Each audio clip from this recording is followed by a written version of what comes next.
Nos quedamos en donde don Gregorio Méndez ocupa Cunduacán el 29 de octubre a las 12 del día. Continúo. Mis tropas, pésimamente equipadas, mal armadas y sin otras municiones que una parada por plaza. Recorrí en compañía del Teniente Coronel Andrés Sánchez las inmediaciones de Cunduacán. Hallé el punto vulnerable por todas partes y sin una mala posición militar que poder defender. Esto me obligó a mantenerla rodeada de guardias avanzadas para evitar una sorpresa. Al amanecer del día 1 de noviembre, un guardia del camino que conduce a San Juan Bautista presentóme al Abraham de la Cruz, quien me dijo se había escapado del rancho La Trinidad, distante 3 leguas, que equivale a unos 14 o 15 kilómetros, para participarme que Arévalo, con fuerzas de infantería, caballería y artillería, había pernoctado en dicho rancho con destino a Cunduacán. No había tiempo que perder. Reuní a mi segundo, el Teniente Coronel Sánchez, y a varios jefes a quienes manifesté la noticia recibida y la resolución de combatir, pues volver un paso atrás era perder por completo el destino de la causa. Formulamos el plan de batalla y, por lo inexperto de nuestras tropas y la falta de municiones, resolvimos combatir en emboscadas, las cuales se formarían en el lugar denominado El Jahuactal, en el camino a San Juan Bautista, colocando ahí nuestros 300 hombres de infantería y utilizando nuestros 50 hombres de caballería en guardar las muchas avenidas por donde el enemigo podía flanquearnos. Aquí comento que se organizó la emboscada con la consigna de no disparar, sino hasta que el enemigo quedara completamente en medio de las fuerzas que cubrían medio kilómetro, colocando grupos alternados a ambos lados del camino, de manera que no quedara uno frente al otro, del otro lado, para que al disparar no se hicieran daño entre ellos. Continúo con el informe de don Gregorio. El enemigo no se hizo esperar por mucho tiempo. Los exploradores que habían sido apostados para el caso los avistaron y, disparando sus mosquetes, se reincorporaron a la reserva al mando directo de don Gregorio Méndez. A las 7 de la mañana se nos presentó con su caballería a la vanguardia en dos alas.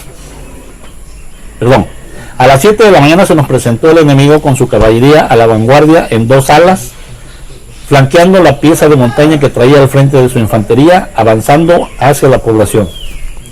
Una imprudencia malogró mi plan de envolver al enemigo y aniquilarlo por completo. El sargento segundo de la segunda de Huimanguillo, Jacinto López, salió del bosque para observar mejor, denunciando nuestras posiciones.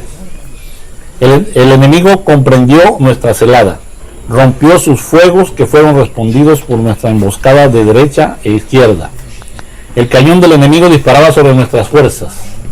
Jacinto López, y esta es una observación mía, tal vez para resarcir el error cometido, el sargento temerario, seguido de su guerrilla, se lanzó machete en mano sobre la pieza, cayendo en manos de sus hombres, no sin antes, en un último disparo, destrozar al valiente sargento. La captura de este cañón determinó el principio de la derrota de los invasores. Nuestras municiones se habían agotado totalmente. El enemigo había cometido la torpeza de hacer marchar su parque sobre la izquierda y a la orilla del bosque. El capitán de la primera emboscada, Reyes Hernández, carga sobre la escolta guardaparque, pónela en fuga y, sin dar tiempo al enemigo, se apodera de una caja de cartuchos, municiona su valiente compañía y rompe a pecho descubierto un vivísimo fuego sobre las columnas enemigas que, poseídas del pánico, se encomendaron a la fuga. Si en aquel momento hubiera podido disponer de la compañía de caballería, el exterminio hubiera sido completo. Los miserables restos del enemigo fueron perseguidos por nuestras guerrillas 2 leguas más allá del Jahuactal, hasta un lugar conocido como Boca del Monte. A las 11 del día se levantaba el campo, cuyos trofeos consistieron en una pieza de artillería de A4, con 133 botes de metralla, 12 cajas Parker de fusil, 70 fusiles, 10 mosquetes, 17 lanzas, 3 espadas y 15 caballos ensillados. Las bajas del enemigo consistieron en 37 muertos, un número considerable de heridos y más de 80 dispersos.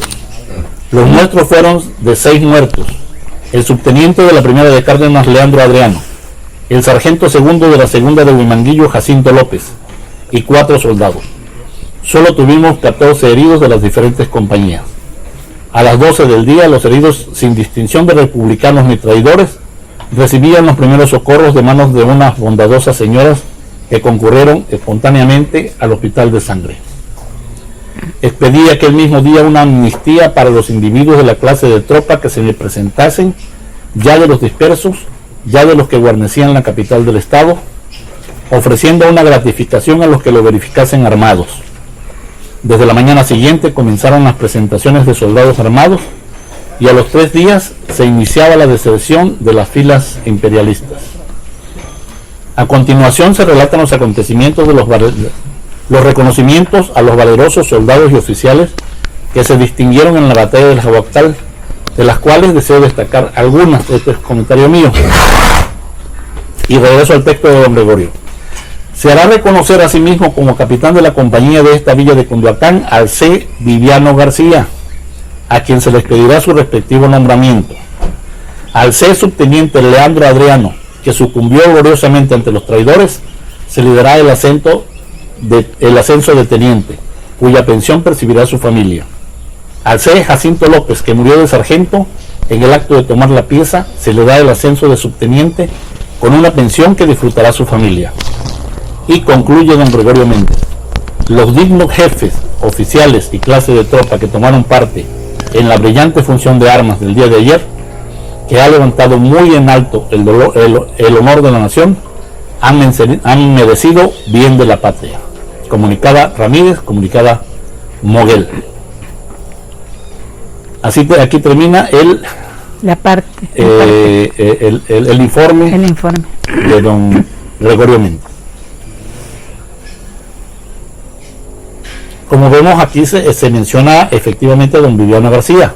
Yo creo que si el enemigo tuvo 37 muertos, número considerable de heridos, etcétera, y los defensores de Jaguactal tuvieron 6 muertos, pues yo no veo factible la historia de que lo salvó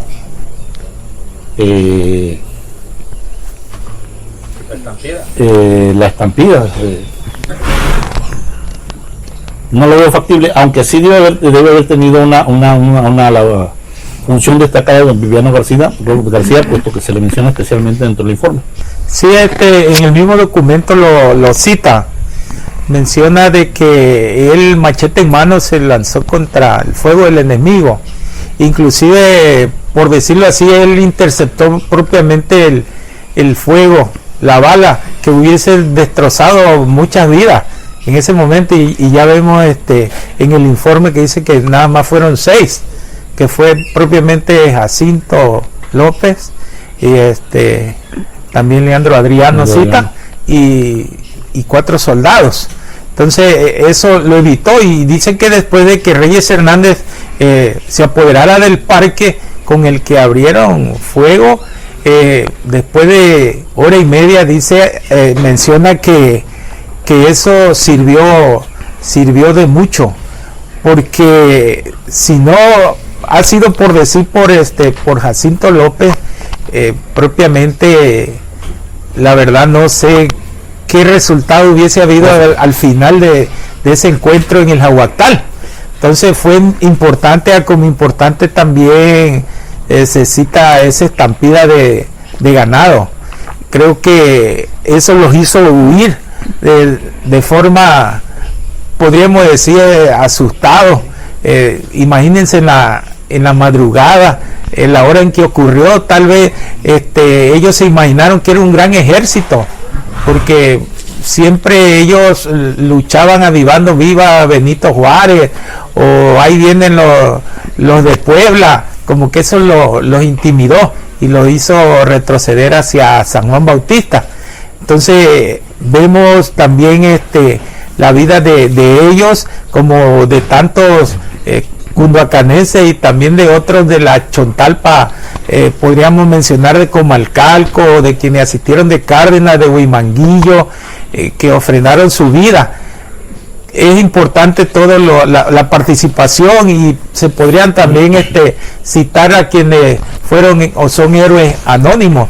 Vemos que hoy en día tantas escuelas, tantas calles y monumentos hay en su memoria, porque hace rato decíamos, bueno, ¿quién fue Leandro Adriano? ¿Quién fue Reyes Hernández? Vemos que comunidades con ese nombre. ¿Quién fue Doña Fidencia, por ejemplo, en Villahermosa? ¿Quién fue Narciso Sáenz, Eusebio Castillo?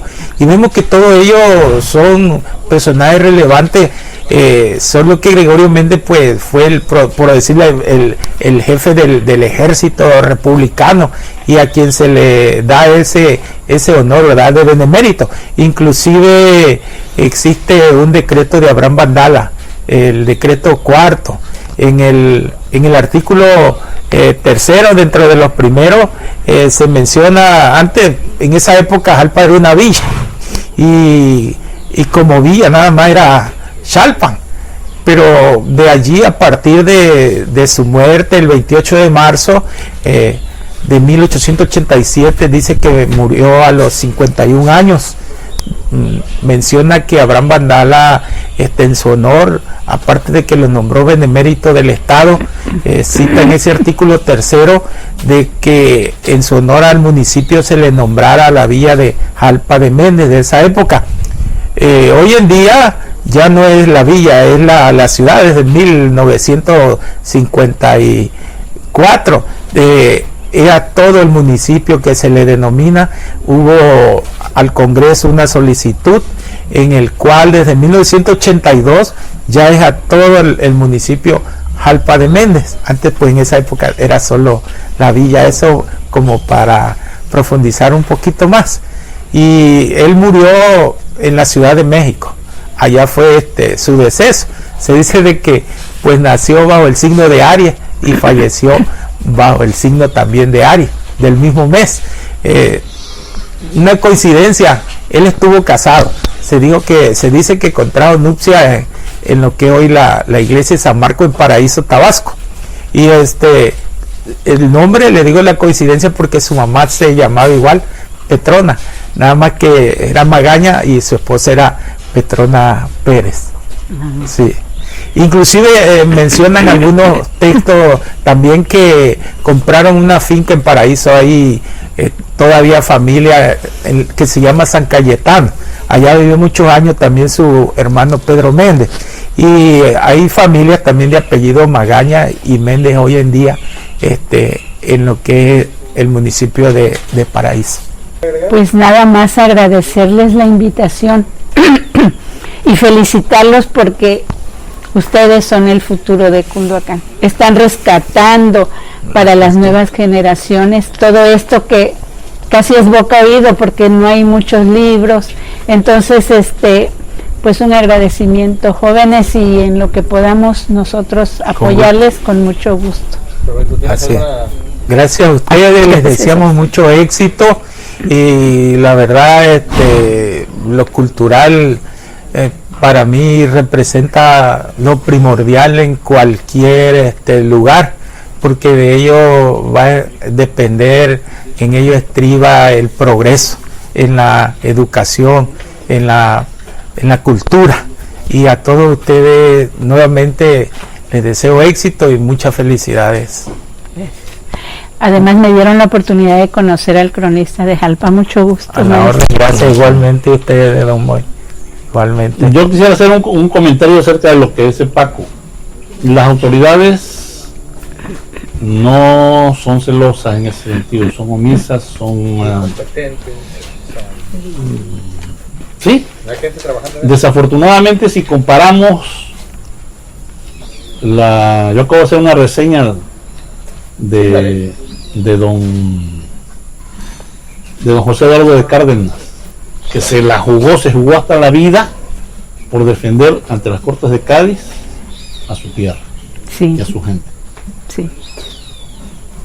Ya no ves de esos diputados, o muy rara vez. Ya no. Ya no ves de esos gobernantes que ponen de su bolsa, incluso para cumplir la misión que se le encomienda.